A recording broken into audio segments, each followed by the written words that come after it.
चंद्रपूर जिल्ह्यातील मूल इथं प्रस्तावित लोह खनिज मालधक्क्यावरून वाद निर्माण झालाय। गडचिरोलीतील सुरजागड इथून लोह खनिजाची रेल्वे वाहतूक करण्यासाठी मूल रेल्वे स्थानकावर मालधक्का उभारण्याचा प्रस्ताव आहे। या प्रकल्पाला मुख्यमंत्री देवेंद्र फडणवीस यांच्या काकू शोभाताई फडणवीस यांचं समर्थन असून रोजगार निर्मिती आणि वाहतुकीसाठी तो आवश्यक असल्याचं त्यांनी म्हटलंय। मात्र या मालधक्क्यामुळे प्रदूषण वाढून मूल शहर आणि परिसरातील गावं प्रभावित होतील अशी भीती गावकऱ्यांनी व्यक्त केली आहे। काही कंत्राटदारांच्या फायद्यासाठी नागरिकांचं आरोग्य धोक्यात घालू नये अशी भूमिका स्थानिकांनी घेतली असून नगरपालिकेनंही मालधक्क्याला विरोध दर्शवणारा ठराव मंजूर केलाय। दरम्यान भाजप नेते आणि स्थानिक आमदार सुधीर मुनगंटीवार यांनीही या प्रकल्पाला विरोध करत केंद्रीय रेल्वे मंत्र्यांना एक पत्र पाठवलं आहे।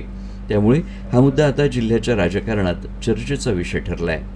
मध्ये गाड्याच येत नाहीये तर प्रदूषण होणार कसं? आजच गावाबाहेरून गाड्या जातात, केळझरवर जातात, केळझरवरून सरळ रेल्वे स्टेशनला जायचा रस्ता आहे।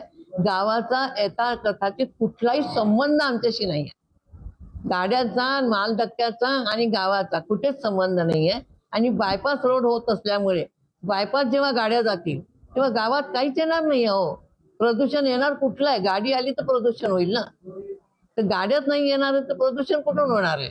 नगरपालिकेमधनं मी नगराध्यक्ष म्हणून आणि माझे समस्त नगरसेवक पूर्ण आमच्या 21 जणांच्या टीमनी बहुमताने हा ठराव घेण्यात आलेला आहे की मूळ शहरामध्ये आज नाही तर कधीही मालधक्का होऊ देणार नाही।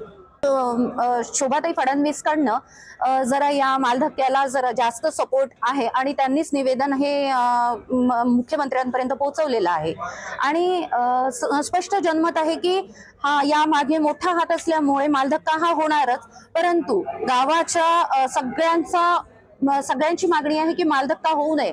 त्याकरिता आम्हाला जर रस्त्यावर उतरून आंदोलनं जरी करावी लागली तर त्याकरिता आम्ही सगळे तयार आहोत आणि त्या प्रकारे आम्ही कठोर आंदोलनं देखील करू।